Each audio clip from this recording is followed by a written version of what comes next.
Okay so hello students, welcome to text book super coaching. तो आज के session में हम लोग एक क्वेश्चन को सॉल्व करेंगे जो तुम्हारे गेट एग्जाम में आया था। And the year was GATE 2023। So let's start solving this question. This question came on GATE examination GATE 2023। ये हनीकॉम्ब लैटिस के ऊपर है। ये क्वेश्चन तब आया था। अब सिनेरियो है कि हम लोग कैसे इस क्वेश्चन को सॉल्व करेंगे। ये हमारा पैटर्न है कि how to solve this question. क्या बोला गया है कि graphene is a two dimensional material in which carbon atoms are arranged in a honeycomb lattice with the lattice constant A as shown in the figure. A1 A2 are two lattice vectors.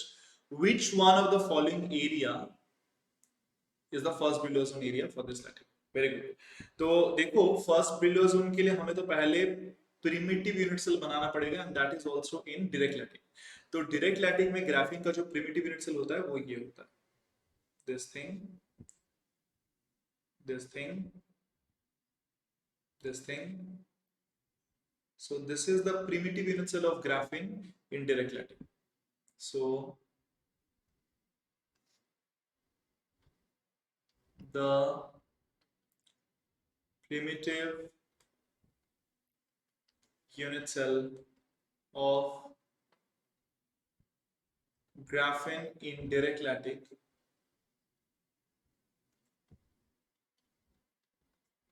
is shown. Now, what are the primitive basis vectors you can write? You can write it's a 2D material. So suppose the first basis vector is this one, second basis vector is this one. Suppose this is your, like if I say this is your A1 vector and this is your A2 vector. Suppose this is your A1 vector and this is your A2 vector. This is your A1 vector and this is your A2 vector. Now how will you write it down? Tell me. देखो, जो A1 vector है, हमें पता है कि ये जो तुम्हारा ग्राफिन का ये जो स्ट्रक्चर है ना, ये जो स्ट्रक्चर है, ये स्ट्रक्चर में हर एक जो ये एंगल्स हैं ये 120 डिग्री करके है।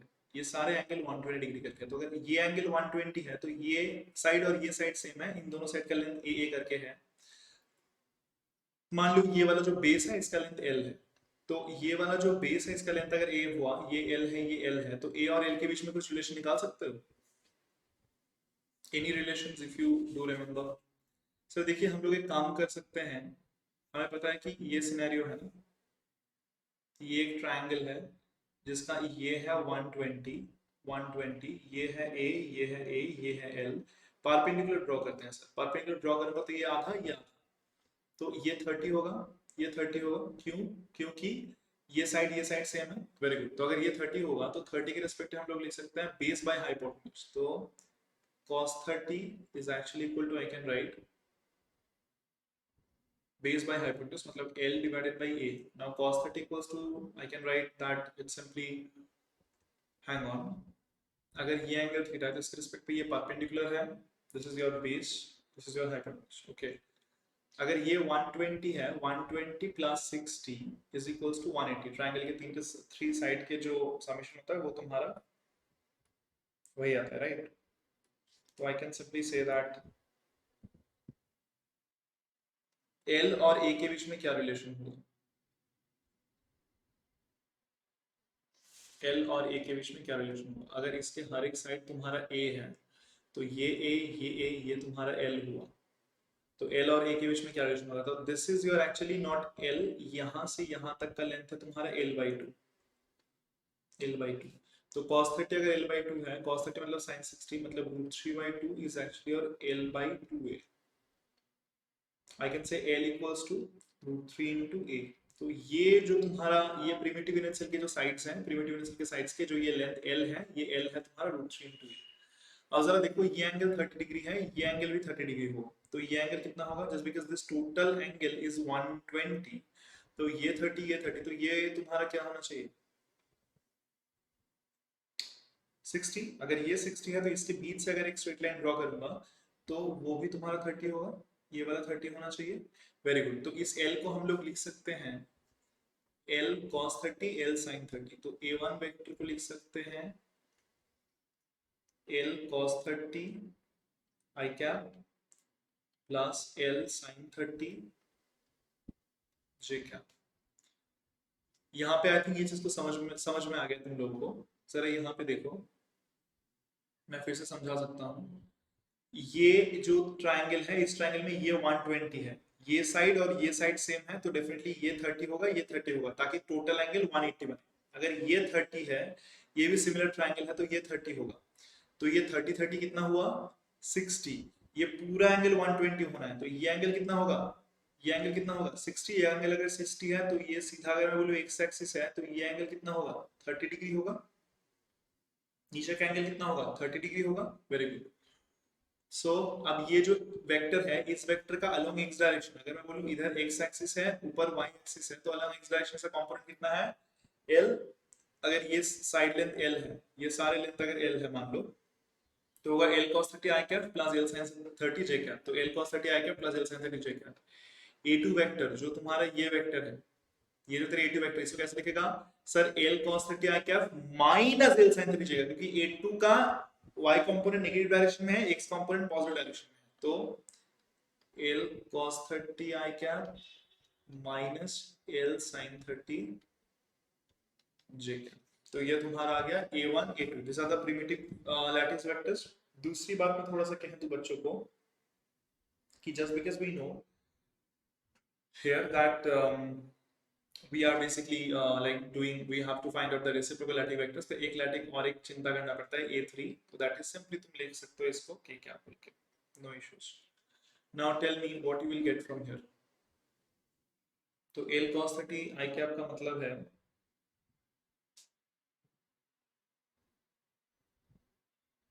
L cos 30 आएगा, I cos 30 मतलब sin 60, मतलब √3 L divided by 2 I cap plus L by 2 J cap.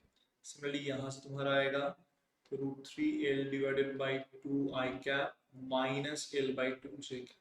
तो ये आ गया।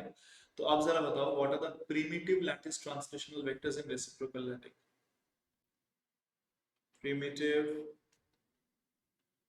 Lattice translational vectors of reciprocal lattice क्या आ जाएगा भाई। एक तुम्हारा आएगा g1 जिसको हम लोग लिखते हैं a 2 pi into a2 cross a3 divided by a1 dot a2 cross a3, और g2 एक आएगा that is 2 pi into a3 cross a1 divided by a1 dot a2 cross a3। तो इसको तुम क्या लिख सकते हो, you can write it as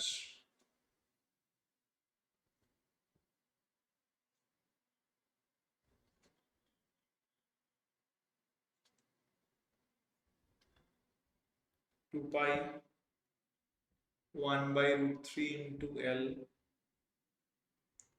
I cap plus 1 by L J cap। ये कैलकुलेट करके देख लेना, तुम्हें A1 पता है, A2 पता है, A3 पता है, आई थिंक सिंपली ये क्रॉस प्रोडक्ट डॉट प्रोडक्ट तुम कर ही सकते हो। फिर 2 pi 1 by √3 L I cap minus 1 by L J cap।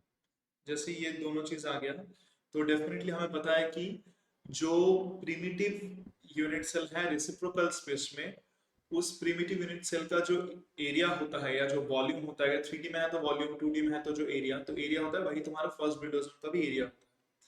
तो area of first Brillouin zone is equal to area of